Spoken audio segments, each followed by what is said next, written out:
1/3 površine Jugoslavije zahvata područje karsta Dinarida. U jugozapadnom dijelu ovog karstnog regiona u istočnoj Hercegovini nalaze se slivovi rijeka Trebišnjice, Zalomke i Bregave. I pored obilja padavina, duži dio godine ovo je jedno od najbezvodnijih područja Europe.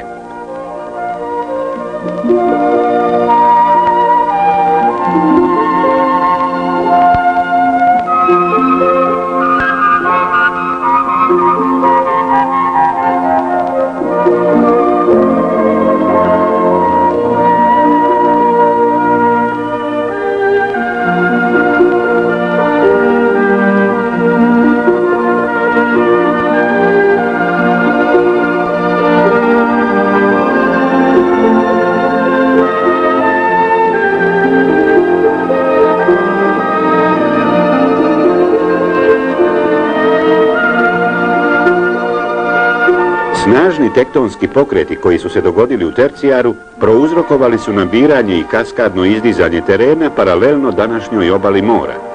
Od nadmorske visine preko 1000 metara prema moru se stepenasto spuštaju udoline, čije su površine radom vode i zaplavljivanjem pretvorene u kraška polja koja daju glavno obilježje jugoslovenskom karstu.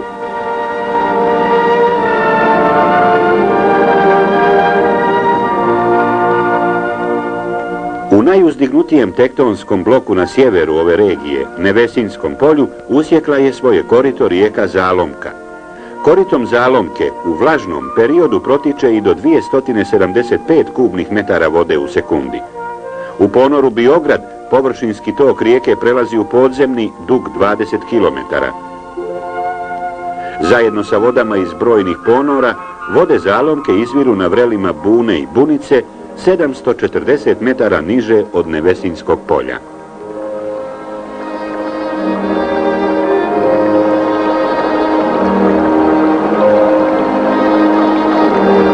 Dabarsko polje je prva stepenica ispod Nevesinskog horizonta, niža za 400 metara. Kroz ovo polje protiče godišnje u prosjeku oko 210 miliona kubnih metara vode.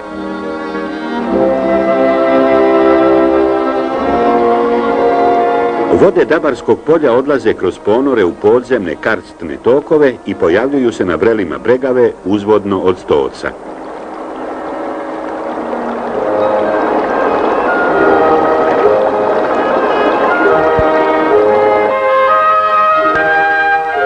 Pod snježnim vrhovima Lebršnika formiraju se prvi tokovi Trebišnjice, najveće evropske ponornice. Od manjih potoka nastaju rijeke Gračanica i Mušnica, koje u Gatačkom polju, nadmorske visine oko 900 metara, poniru i javljaju se na vrelima Trebišnjice niže za 650 metara. U vlažnom periodu podzemni kanali kojima otiču vode Gatačkog polja ne mogu prihvatiti i odvesti svu količinu vode, pa se jedan njen dio na svom putu do vrela Trebišnjice pojavljuje na površini u Cerničkom i Fatničkom polju. Prelivajući se sa horizonta na horizont, ove vode plave karstna polja, a trajanje plavljenja se produžava idući od gornjih horizonata prema nižim.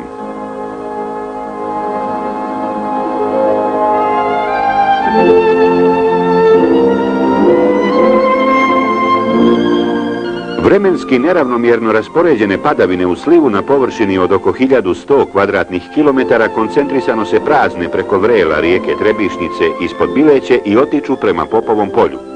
Za ova vrela je karakteristično da su varijacije proticaja velike, od minimalna 2 kubna metra vode u sekundi u sušnom periodu do 500 kubnih metara u sekundi u kišnom periodu.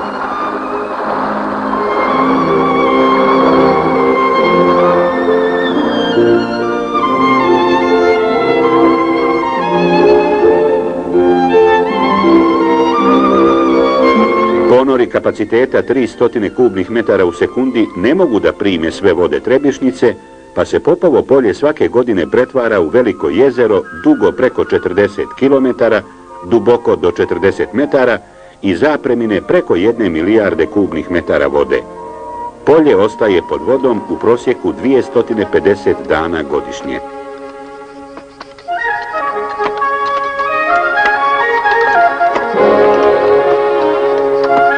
Čovjek se hvata sitnih krčevina u brdu, dok su mu misli upućene poplavljenim njivama. Kad će se voda povući? Hoće li sjetva zakasniti?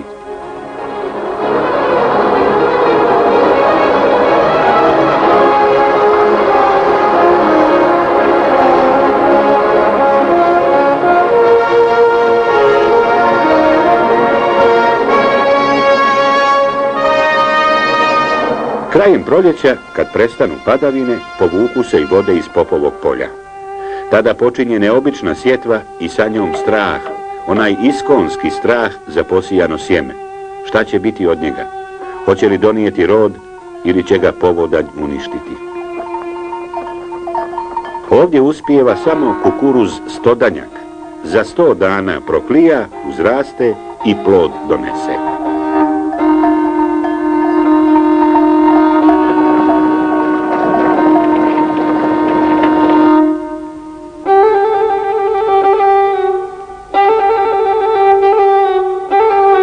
Ispod ovih usahlih ponora, kojim su otekle vode iz polja, u dubokom podzemlju karsta nalazi se splet podzemnih kanala i pećina, u čijim se sifonskim jezerima zadržava dio voda Trebišnjice do sljedećih kiša. Među brojnim endemskim vrstama koje žive u ovom podzemlju, najpoznatija je čovječija ribica.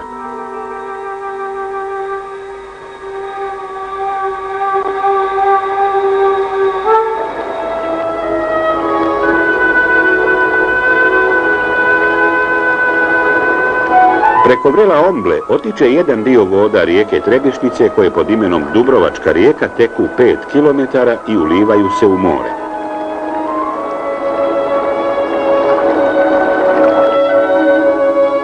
Na potezu priobalnog pojasa od Dubrovnika do Hutovog blata vode Trebišnjice i Popovog polja pojavljuju se kao mnogobrojna vrela u samom moru ili u slanim močvarama oko Metkovića kao slatkovodna modra oka obrasla bujnom barskom vegetacijom ili uviru u vode Hutovog blata.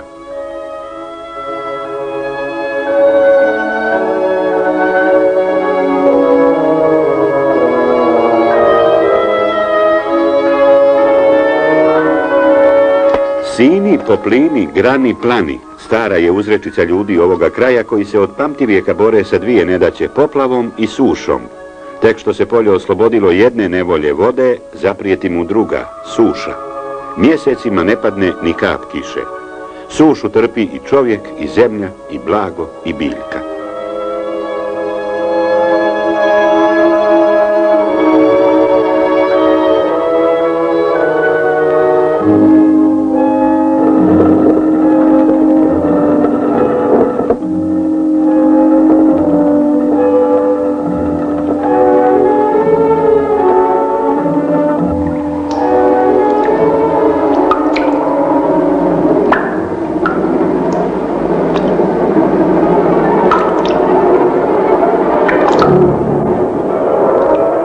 Satima ljudi pješače iz kamenih sela da bi napojili blago i došli do vode. Za vodom se silazi u pećine jame sve dublje i dublje. Za to vrijeme sunčano nebo nad Hercegovinom ostaje nijemo na sve molitve i gotovo nikad ne podari ni nadu u oblak ili kratkotrajnu ljetnu kišu.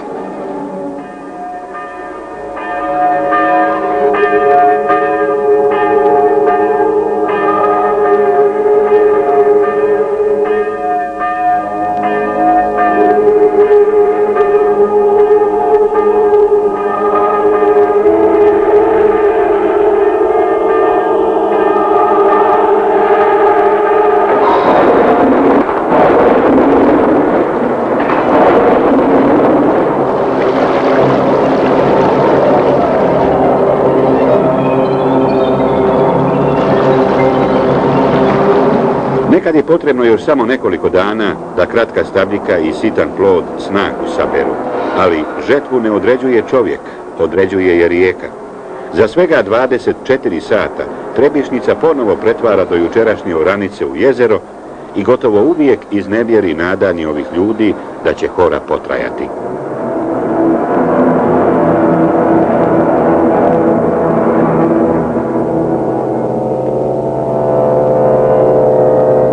Do sljedeće suše nema Popovog, Fatničkog, Dabarskog i drugih polja istočne Hercegovine.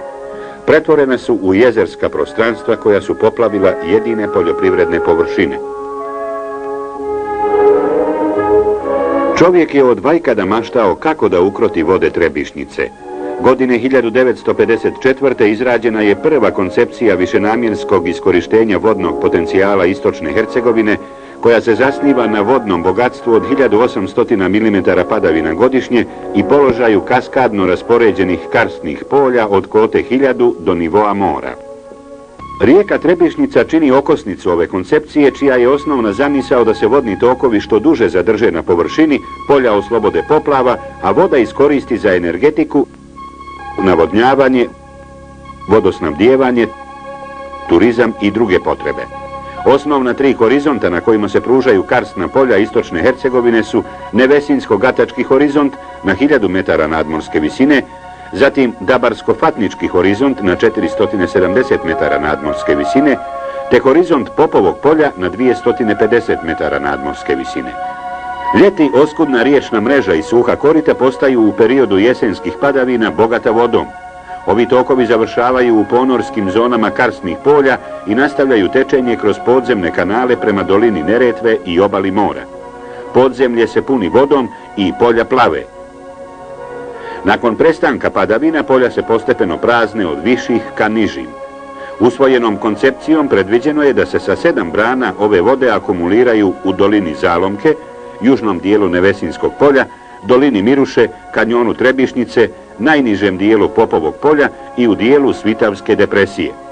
Ova vještačka jezera bit će povezana sa 6 tunela dužine 57 km i 4 kanala dužine 74 km. Od kote 970 metara do nivoa mora vode će biti energetski iskorištene na 7 elektrana ukupne snage 1075 MW i godišnje proizvodnje 4 milijarde kWh. Od poplava se oslobađa 10.000 hektara, a omogućuje navodnjavanje 27.000 hektara obradivih poljoprivrednih površina.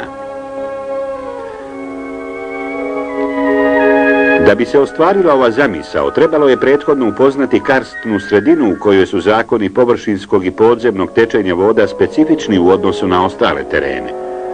U okviru istraživanja za izgradnju hidroenergetskih objekata vršeni su geološko kartiranje, geofizička ispitivanja, utvrđivanje podzemnih veza, bušenje, avionsko snimanje i druga istraživanja prilagođena uslovima karsta.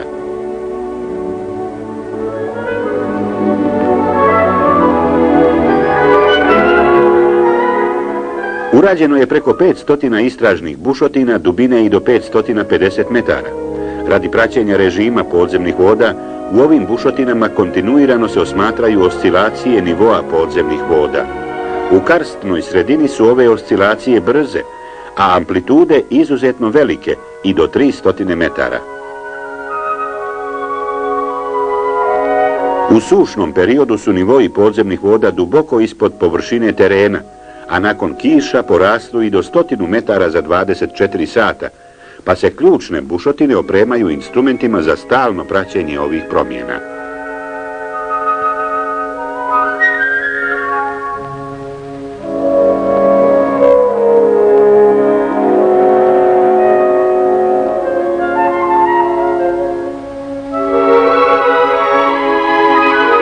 Pravci dreniranja voda, koji se mijenjaju ovisno od hidrološke situacije, utvrđivani su natrijum fluoresceinom, radioaktivnim izotopima, likopodijum sporama i ostalim traserskim metodama. Pojava obilježivača trasera na nizvodnim vrelima znači da postoji podzemna veza između mjesta gdje je traser upušten i mjesta gdje se pojavio. Sa više od 120 ovakvih eksperimenata dokazano je da se podzemni tokovi u karstu kreću velikom brzinom.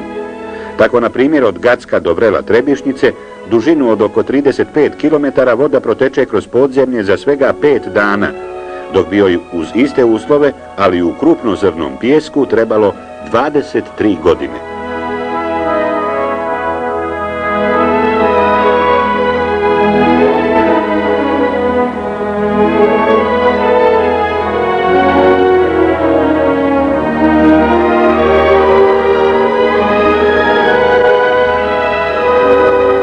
Hidrometrijskim krilom vršena su mjerenja proticaja rijeka u raznim hidrološkim prilikama. Za mjerenje proticaja formirano je oko 100 vodomjernih stanica, od kojih je veliki broj opremljen instrumentima za stalno osmatranje vodostaja.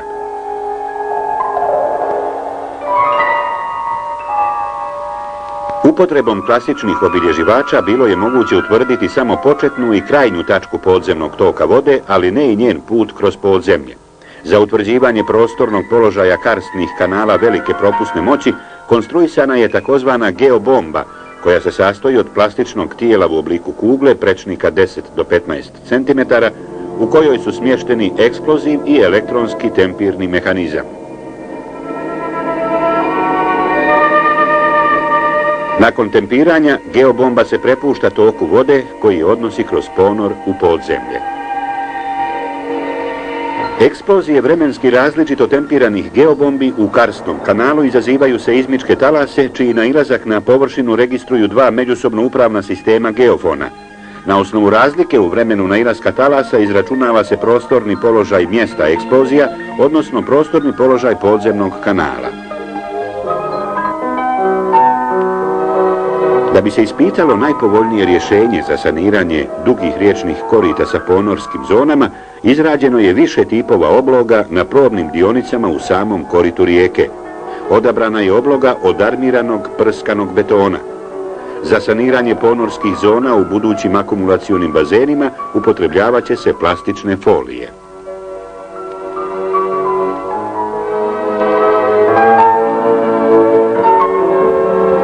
Speleološka istraživanja su jedina koja omogućuju direktno osmatranje u karstnom podzemlju.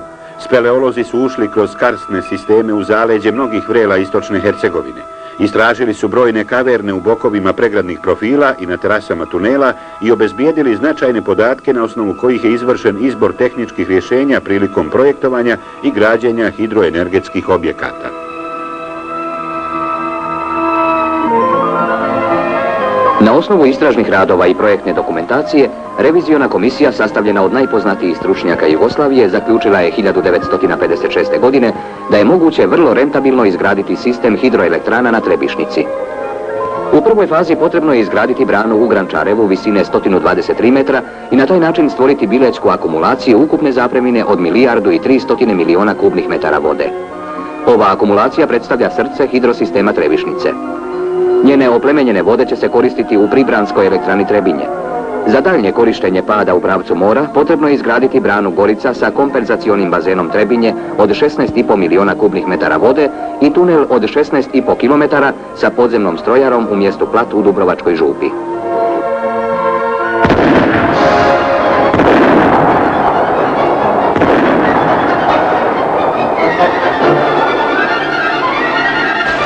Izgradnja prve faze hidroelektrana na Trebišnici počela je 1959. godine. Ovo su dokumentarni snimci koje je filmska kamera zabilježila prateći najvažnije etape u izgradnji pojedinih objekata i tehnička dostignuća graditeljske operative tog vremena.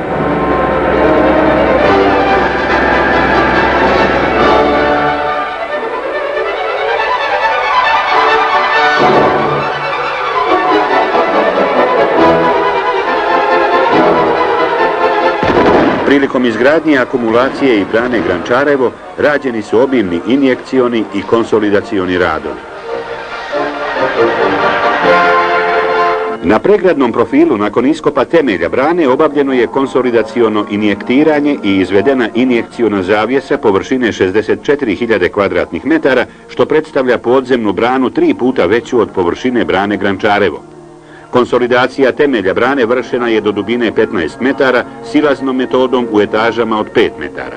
Proslojci gline ispirani su pomoću zraka i vode pod pritiskom, a zatim su ta mjesta popunjena cementnom smjesom. Na ovaj način poboljšan je kvalitet stijene u temeljima brane. Razmak redova bušotina vertikalne injekcione zavjese bio je 3,5 metra, a dubina do 150 metara. Smjesom od 65% gline i 35% cementa izvedena je dvoredna injekciona zavjesa koja je uspješno zatvorila sve podzemne kanale u profilu brane.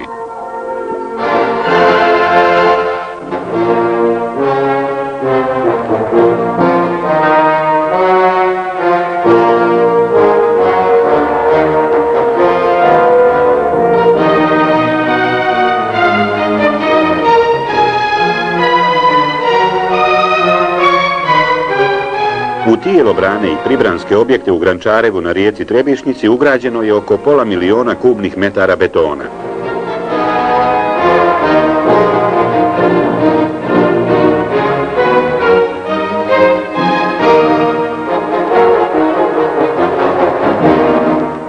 Ovo je trenutak puštanja u probni pogon hidroelektrane Dubrovnik.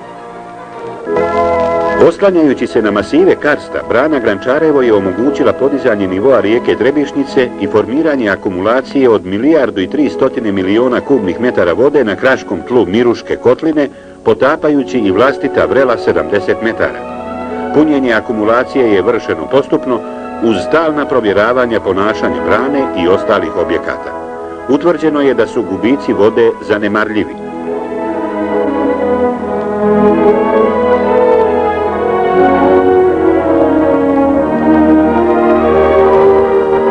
Uz branu Grančarevo izgrađena je i pribranska hidroelektrana Trebinje 1 sa 3 agregata, instalisane snage 180 MW i prosječnom godišnjom proizvodnjom od 570 miliona kWh električne energije.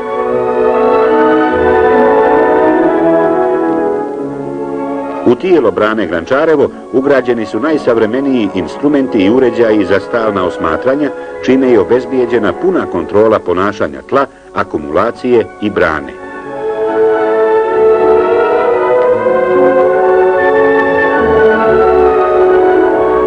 Vode Bilečke akumulacije, iskorištene u hidroelektrani Trebinje 1, ponovo se akumuliraju u kompenzacionom bazenu Trebinje koji formira brana Gorica visine 35 metara. Veći dio voda iz ove akumulacije odvodi se tunelom dužine 16,5 km do agregata hidroelektrane Dubrovnik.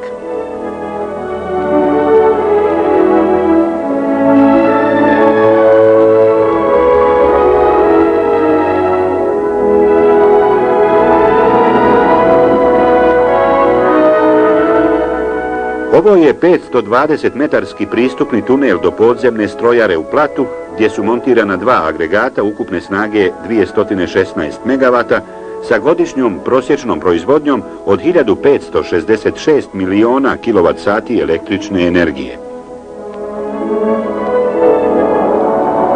Uporedo sa izgradnjom brana, tunela i hidroelektrana, izgrađeno je na stotine kilometara dalekovoda raznih napona za prenos električne energije do potrošača. Transport materijala za gradnju dalekovoda u teško pristupačnim karstnim terenima često je obavljan samo ručno ili samaricama, a samo gdje su uslovi dozvoljavali pomoću savremene mehanizacije.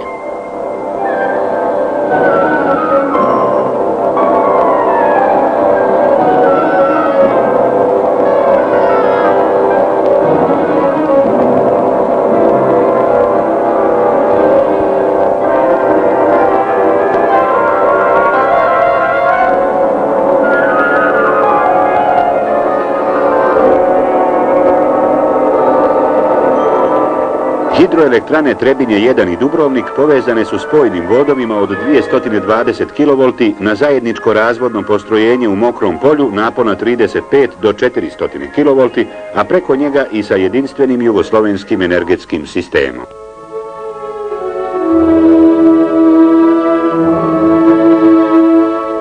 Neiskorištene vode Trebišnjice u prvoj fazi, zajedno sa vodama koje se povremeno pojavljuju u kišnom periodu od brane Gorica do dna Popovog polja, i dalje su ljeti ponirale nizvodno od Trebinja, a zimi plavile Popovo polje. Korištenje ovih voda na padu do Hutovog blata i oslobađanje Popovog polja od poplava bilo je moguće jedino ako se spriječi njihovo gubljenje kroz ponore duž cijelog korita rijeke. Projektom pumpne hidroelektrane Čapljina predviđeno je da voda teče od brane Gorica betoniranim koritom rijeke Trebišnjice do kraja Popovog polja u dužini od 65 km, gdje će se pomoću nasute brane formirati gornji kompenzacioni bazen zapremine 5.270.000 kubnih metara. Akumulirana voda teći će odavde dovodnim tunelom dužine 8.100 metara i promjera 8 metara, koji će se prokopati u brdskom masivu između Popovog i Svitavskog polja na prirodnoj visinskoj razlici od 220 metara.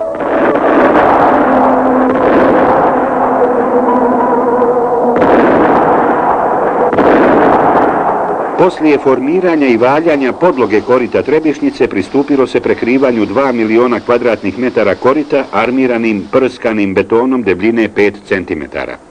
Istom tehnologijom zaštićeni su i bokovi bazena, a vodopropusni aluvijalni pokrivač dna polja je saniran metodom kompaktiranja i pomoću plastičnih folija.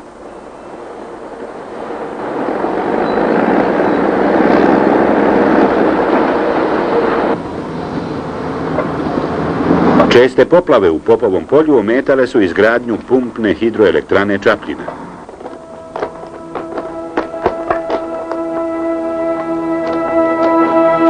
Radove na nižim kotama strojare i tunela pratile su stalne borbe sa podzemnim vodama. Ronioci su zatvarali karstne kanale kroz koje je prodirala voda, a kad i to nije bilo dovoljno, prethodno je injektirana stijena kroz koju je vršen iskop.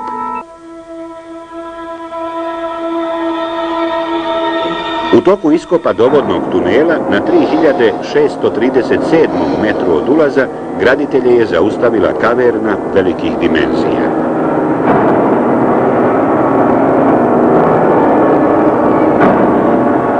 Provedeni istražni radovi su pokazali da je dužina kaverne 60 metara, visina 85, a zapremina 150.000 kubnih metara. Mogućnost premoštenja ove kaverne cijevnom konstrukcijom je odbačena zbog opasnosti od obrušavanja kamenih blokova. Zato je odlučeno da se kaverna sa desne strane zaobiđe tunelom dužine 180 metara. Ovim rješenjem ukupna dužina dovodnog tunela povećala se za 15 metara u odnosu na projektovanu. Obilaznica je oblikovana za najmanje otpore tečenja. Strojara pumpne hidroelektrane Čapljina duga je 98 metara, široka 23 i visoka 77 metara. Objekti ove elektrane po svojim dimenzijama predstavljaju jedinstven poduhvat do sada izveden u karstu Jugoslavije.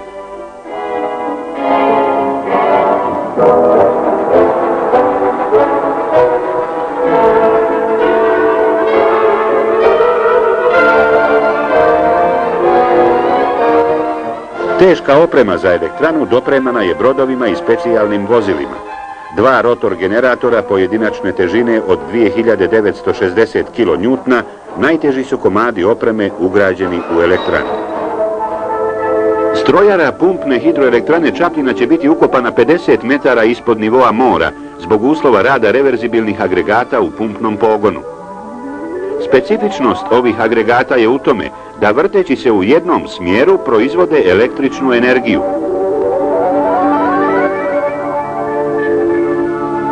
A u drugom, uzimajući električnu energiju iz mreže, pumpaju vodu iz donjeg bazena u gornji, savladavajući visinsku razliku od 230 metara. Na ovaj način troši se 1,36 kWh noćne, to jest manje vrijedne električne energije, da bi se proizveo 1 kWh vršne, dnevne. Završene su 4 hidroelektrane u slivu Trebišnjice, instalisane snage 826 MW i ukupne godišnje proizvodnje 2,5 milijarde kWh električne energije. Pogledi projektanata i graditelja okreću se prema neiskorištenom dijelu vodnog potencijala gornjih horizonata Trebišnjice, koji se cijeni na 1120 miliona kWh električne energije godišnje. Na red je došlo uređenje i iskorištenje voda Nevesinskog, Gatačkog, Dabarskog i Fatničkog polja.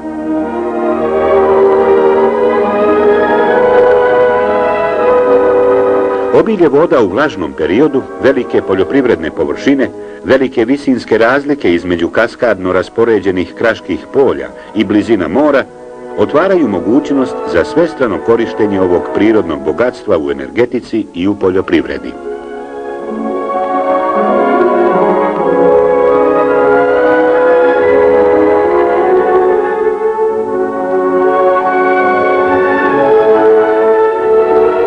Godine 1980. Reviziona komisija za iskorištenje voda gornjih horizonata na prijedlog projektanata usvojila je sljedeće projektno rješenje.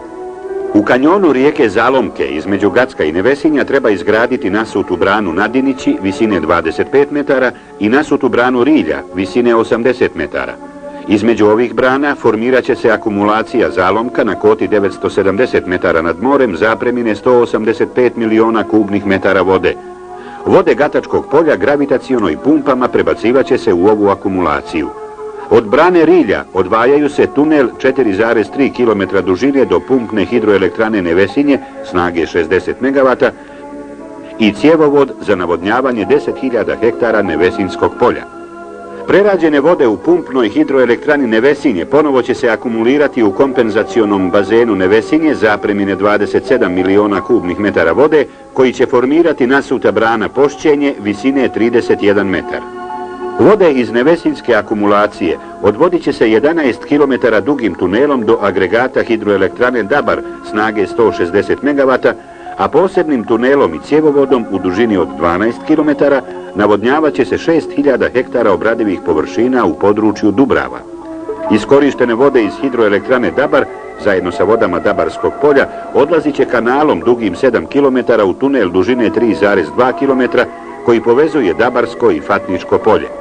Voda će dalje teći kanalom kroz Fatničko polje i zajedno sa vodama sliva ovog polja nastavljati put tunelom dužine 16,5 km do hidroelektrane Bileća snage 36 MW. Dio voda iz ovog tunela ispuštat će se da površinski teče kao rijeka kanalom kroz Bilećko polje u Bilećku akumulaciju. Ostvaren je vjekovni san ljudi ovog kraja. Vode Trebišnjice ne plave više karsna polja. Od Bileće do Grančareva prostire se u nedogled jedno od najvećih jugoslovenskih vještačkih jezera, Bilećka akumulacija, površine 27 kvadratnih kilometara.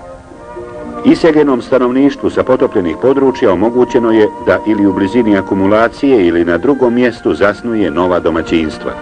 Sačuvani su svi vrijedni kulturno-istorijski spomenici izmještanjem na nove lokacije.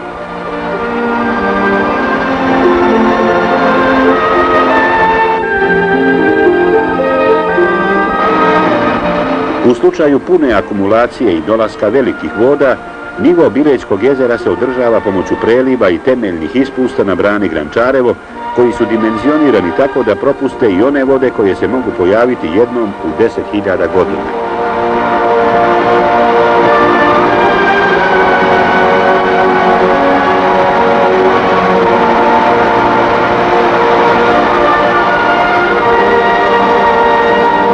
Vode Bilećke akumulacije iskorištene u hidroelektrani Trebinje 1 ponovo se akumuliraju u kompenzacionom bazenu Trebinje.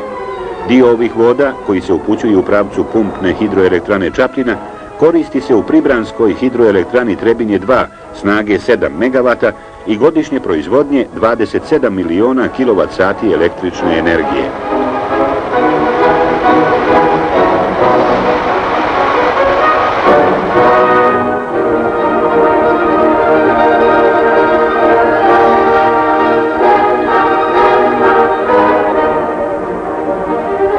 Betonskim koritom trapezastog oblika i maksimalnog kapaciteta 45 kubnih metara vode u sekundi danas stalno teče rijeka Trebišnjica od Trebinja do Popovog polja, uređenim koritom dugim 65 km. Stare mlinice uz novo korito Trebišnjice ostale su da podsjete na vremena kad se ovdje u jesen mljeo kukuruz stodanjak ili zahvatao čabar vode u dugim ljetnim sušama.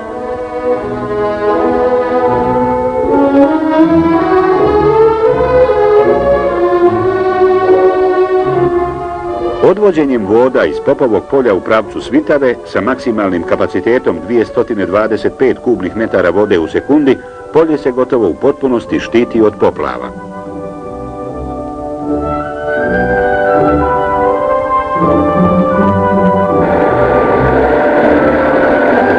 Na 5.000 hektara obradivih površina u Trebinskom i Popovom polju realizuje se program razvoja intenzivne poljoprivredne proizvodnje. Uređeni režim voda promijenio je strukturu korištenja površine polja koje više ne zavisi od varljive ćudi prirode. Moderne mašine zamijenile su ralo i motiku, a za vodom se više ne silazi duboko u podzemlje. Sistemi za navodnjavanje eliminisali su suše. Mogućnost navodnjavanja polja i 220 sunčanih dana u godini osiguravaju uspjeh ovom poduhvatu. Neplodno zemljište, šikare, pašnjaci i livade pretvoreni su u oranice, voćnjake i vinograde. U sklopu uređenja korita Trebišnjice kroz Popovo polje izvršena je regulacija obodnih vrela i bujica u polju. Na padinama okolnih brda ostao je samo trag dokle je nekad dopirala poplava.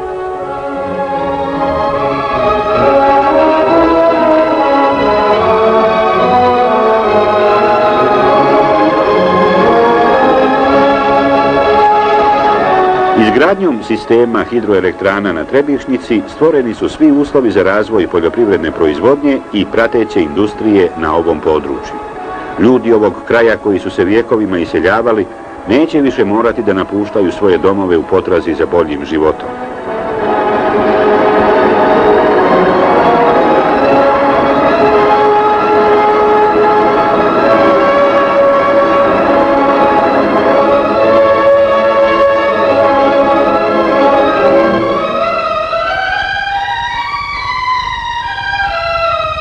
U dnu Popovog polja vode Trebišnjice se akumuliraju u gornjem akumulacionom bazenu, a odavde idu dovodnim tunelom do strojare u Svitavi.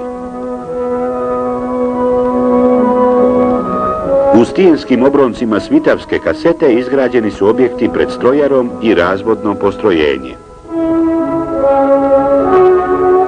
Pumpna hidroelektrana Čapljina sa 2 agregata snage 420 MW i godišnje proizvodnje nakon izgradnje cijelog sistema hidroelektrana na Trebišnjici od 810 miliona kWh, reverzibilno je postrojenje koje ima turbinski i po potrebi pumpni pogon.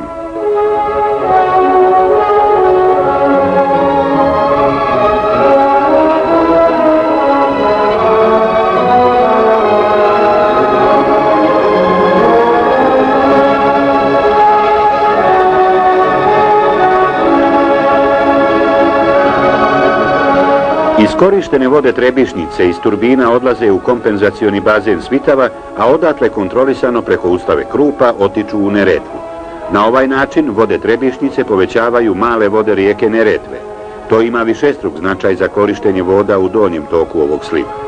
Kad se u potpunosti završi sistem hidroelektrana na Trebišnjici, neprekidni vodeni tok će se prostirati od Gacka i Nevesinja preko Dabarskog, Fatničkog i Popovog polja do ušća u Neretvu, pa će tako biti ostvaren osnovni cilj ovog hidrosistema, da se voda što duže zadrži na površini kako bi što više služila čovjeku.